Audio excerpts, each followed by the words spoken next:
Assalamualaikum warahmatullahi wabarakatuh. Bertemu lagi bersama saya Sadana Putra dalam pelajaran prakarya dan kewirausahaan. Kali ini kita akan mempelajari materi mengenai wirausaha kerajinan dari bahan limbah berbentuk bangun datar. Produk kerajinan tangan pada awalnya hanya dibuat untuk tujuan fungsional, baik itu untuk kepentingan keagamaan maupun untuk kebutuhan praktis. Produk-produk kerajinan tersebut berupa peninggalan pada zaman batu seperti artefak-artefak kapak, kakas, dan peralatan-peralatan lain yang digunakan untuk acara keagamaan. Kemudian seiring perkembangan zaman, produk kerajinan tangan berubah fungsi menjadi alat untuk mempermudah kehidupan sehari-hari, baik dengan tampilan yang masih tradisional ataupun yang sudah diperbarui hingga tampak lebih modern. Dan produk-produk tersebut berasal dari limbah-limbah yang ada di sekitar kita. Seperti yang kita ketahui bahwa limbah itu terbagi menjadi dua macam. Yang pertama limbah organik dan yang kedua limbah anorganik. Limbah organik adalah limbah yang bisa dengan mudah diuraikan atau mudah membusuk. Limbah organik mengandung unsur-unsur karbon limbah dan dapat ditemui dalam kehidupan sehari-hari. Contohnya kulit buah, sayuran, kotoran manusia dan hewan. Sedangkan limbah anorganik adalah jenis limbah yang berlebih padat, sangat sulit atau bahkan sulit untuk diuraikan atau tidak bisa membusuk. Limbah anorganik relatif sulit untuk terurai. Beberapa bisa terurai, tapi memerlukan waktu yang sangat lama. Limbah tersebut berasal dari sumber daya alam yang berasal dari pertambangan seperti minyak bumi, batu bara, besi, timah, dan nikel, dan sebagainya. Limbah anorganik umumnya berasal dari kegiatan industri, pertambangan, dan domestik seperti sampah rumah tangga, kaleng bekas, botol plastik, karet sintetis, potongan atau plat dan logam, berbagai jenis batuan, dan pecahan-pecahan gelas. Limbah anorganik yang dapat didaur ulang contohnya sampah plastik, logam, kaca, kaleng. Dan limbah-limbah anorganik dapat dipilah-pilah sesuai dengan kebutuhan.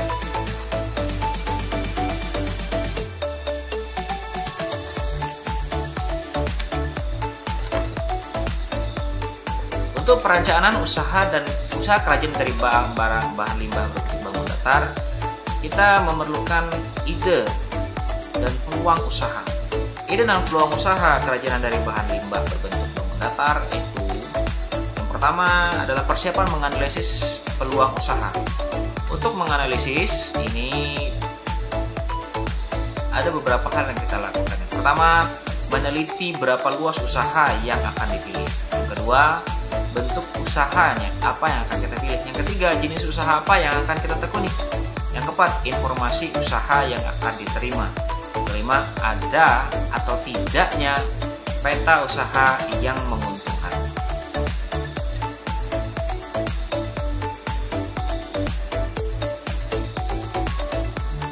Setelah mengidentifikasi peluang usaha, seorang wirausaha kerajinan memilih jenis produk usaha kerajinan. Proses pemilihan ini melalui tahapan analisis yang cermat. Untuk itu, diperlukan pertimbangan yang matang dan biasanya disebut evaluasi dengan kriteria yang telah dikembangkan sesuai dengan kebutuhan.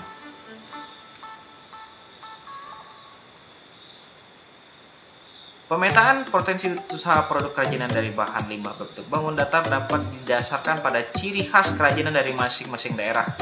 Pemetaan potensi yang menjadi sangat penting untuk mendorong pertumbuhan dan pemerataan ekonomi daerah. Terdapat beberapa cara atau metode dalam melakukan pemetaan potensi usaha atau baik secara kuantitatif maupun kualitatif. Sebagai contoh, analisis SWOT (SWOT).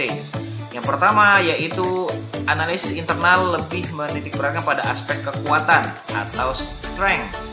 Ini untuk melihat atau menonjolkan kelebihan dari produk kerajinan tangan yang telah kita buat. Kemudian yang kedua, W atau weakness. Ini adalah menganalisis kelemahan dari produk yang telah kita buat. Adakah kekurangan yang nantinya bakal menjadi pertimbangan pasar dalam memilih produk kita. Yang ketiga, mengidentifikasi semua gejala peluang, yaitu O atau opportunity. Adakah peluang yang lebih menguntungkan dengan produk yang kita hasilkan? Yang terakhir adalah T atau threat, yaitu adanya ancaman, kemungkinan berasal dari pesaing atau calon pesaing yang searah dengan produk usaha kita. Secara rinci, ada beberapa langkah yang perlu diperhatikan dalam menganalisis peluang usaha produk kerajinan dari bahan limbah berbentuk bahan dan bangunan dasar. Pertama, yaitu penetapan kelayakan usaha. Hal-hal penting yang harus dilakukan pada saat penetapan kelayakan usaha adalah kemampuan untuk menentukan jawaban tentang apakah peluang usaha produk kerajinan yang ditetapkan dapat dijual, berapa biaya yang dikeluarkan, serta mampukah produk kerajinan usaha tersebut menghasilkan laba. Pada tahap analisis ini, ada beberapa langkah yang harus kita lakukan. Yang pertama adalah analisis kelayakan teknis. Perlu diperhatikan berbagai macam teknis pembuatan karya kerajinan. Ada berbagai macam teknis yang dapat dilakukan dalam metode pembuatan produk kerajinan, misal teknik anyam, kolase, dan lain-lain. Teknik pembuatan karya kerajinan tersebut harus dianalisis untuk memutuskan jenis usaha kerajinan yang tepat dan memenuhi kebutuhan. Yang kedua, analisis peluang pasar. Apabila Anda ingin mendirikan usaha kerajinan dari bahan limbah berbentuk bahan datar, kalian harus mengetahui informasi tentang pasar atau target yang nantinya akan menjadi sasaran dari produk yang akan kita jual. Oleh karena itu perlu diadakan riset pasar. Riset ini dilakukan untuk menemukan pasar yang menguntungkan, memilih produk yang sesuai dengan keinginan pasar. Yang ketiga adalah menentukan segmen pasar. Langkah ketiga ini berkaitan dengan perkiraan konsumen, potensial dari produk kerajinan yang telah ditetapkan. Langkah ini juga bertujuan untuk mengetahui pembeli tiap-tiap segmen pasar saat ini dan yang akan datang. Salah satu cara untuk mendapatkan informasi ini adalah dengan memilih agen untuk menguji pasar. Artinya, menentukan segmen pasar ini adalah menentukan kategori pasar yang akan kita simpan, distribusikan barang. Apakah produk yang kita pasarkan ini cocok untuk khalayak umum atau beberapa kategori tertentu. Yang keempat, yaitu sumber informasi pasar. Informasi pasar digunakan untuk mengevaluasi peluang pasar pada masa sekarang yang ada dan yang akan datang dari usaha produk kerajinan tersebut. Dua pendekatan untuk memperoleh informasi tersebut dilakukan dengan mengadakan penelitian secara spesifik untuk mengumpulkan data primer dan menentukan data-data relevan berasal dari lembaga seperti Badan Pusat Statistik, kantor dinas pariwisata, dan perindustrian. Yang kelima, uji coba menjual.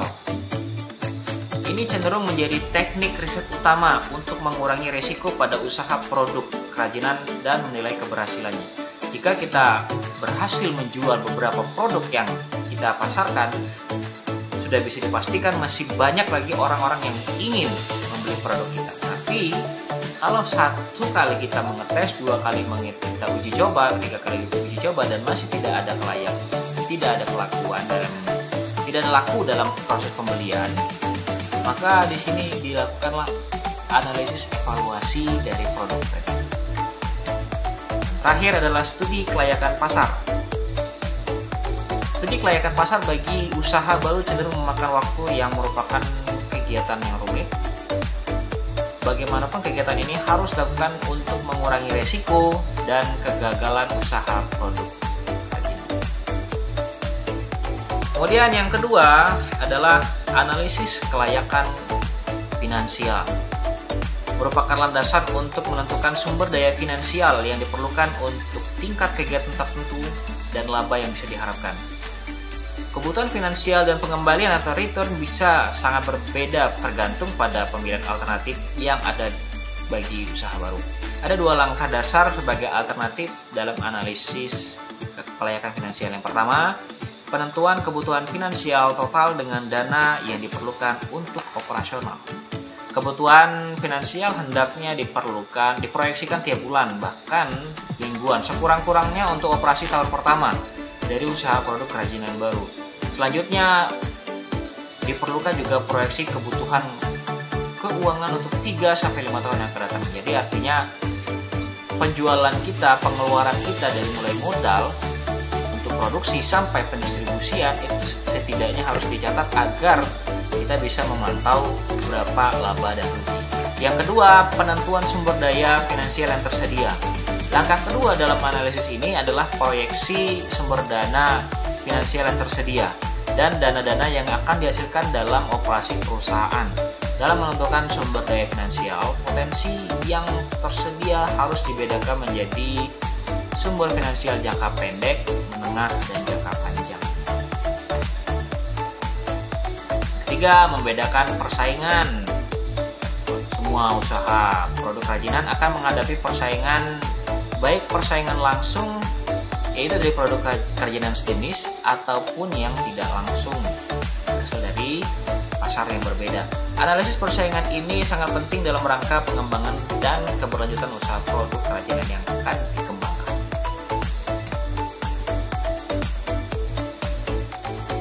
Ide dalam pengembangan peluang usaha. Tujuan dalam pengembangan ide peluang usaha produk dijabarkan sebagai berikut. Yang pertama adalah ide dalam pembuatan produk haruslah diminati oleh konsumen agar mendapat perhatian lebih daripada calon konsumen ataupun konsumen yang sudah membeli. Yang kedua, ide dalam pembuatan produk agar dapat memenangkan persaingan. Karena jika ada dua kerajinan tangan yang sama, maka yang berbeda akan yang menjadi lebih dipilih. Yang ketiga, ide dalam pembuatan pendayagunaan sumber-sumber produksi untuk mencegah kebosanan konsumen. Ini harus memikirkan matang-matang, menginovasi, mengkreasikan pembuatan desain, model, corak, warna agar produk disenangi konsumen agar mencegah kebosanan dari konsumen itu sendiri. Kemudian sumber daya yang dibutuhkan dalam usaha kerajinan dari bahan limbah berbentuk bangun datar. Apabila kamu sudah menentukan produk kerajinan berdasarkan analisis peluang usaha yang tadi sudah dilaksanakan, maka harus menentukan sumber daya yang dibutuhkan agar dapat menjalankan usaha tersebut. Sumber daya untuk wirausaha ini ada 6 atau dikenal dengan 6M. Yang pertama, man atau manusia. Dalam pendekatan ekonomi, sumber daya manusia adalah faktor produksi selain tanah, modal, dan keterampilan. Pandangan yang menyamakan manusia dengan faktor produksi lain dianggap tidak tepat. Baik dilihat dari konsepsi filsafat maupun moral, manusia merupakan unsur manajemen yang penting dalam mencapai tujuan perusahaan. Karena untuk sumber daya manusia, disinilah tingkat kreativitas dan inovasi yang paling penting untuk menarik minat pembeli. Yang kedua adalah money atau uang. Merupakan salah satu unsur yang tidak dapat diabaikan karena semuanya butuh modal. Mulai dari modal untuk membuat produk awal, sampailah produk pemasaran, sampai uangnya diputar kembali untuk menjadikan modal awal. Kemudian yang ketiga yaitu material atau fisik atau bahan. Perusahaan umumnya tidak menghasilkan sendiri bahan mentah yang dibutuhkan, tapi membeli dari pihak lain.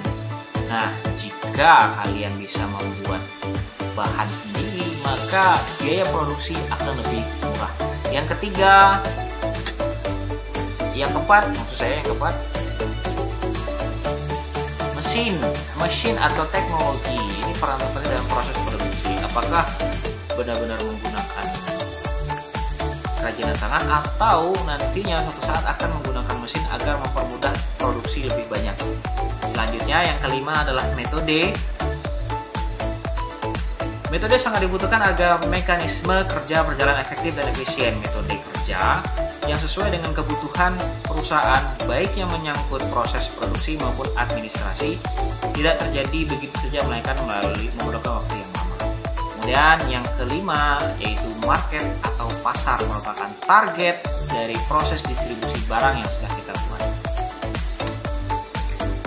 Demikianlah materinya, kita masuk ke tugas 1, yaitu coba kalian berlatih menentukan peluang usaha untuk produk kerajinan dengan memanfaatkan bahan dari limbah berbentuk bangun datar yang ada di sekitarmu dengan ketentuan sebagai berikut. 1. Produk kerajinan yang akan kamu jual itu apa produknya? Kemudian konsumen yang akan dituju, ini adalah targetnya. Apakah targetnya siswa atau masyarakat umum atau anak-anak? Kemudian yang ketiga, analisis terhadap peluang atau ide usaha yang ditetapkan, yaitu analisis SWOT tadi, SWOT. S, strength artinya kekuatan, W, weakness atau kelemahan, O, opportunity atau peluang, dan T, threat atau ancaman. Kemudian tugas yang kedua, identifikasikan dan jelaskan secara singkat sumber daya yang dibutuhkan dalam mendirikan usaha kerajinan dengan memanfaatkan bahan limbah berbentuk bangun datar yang ada di lingkungan.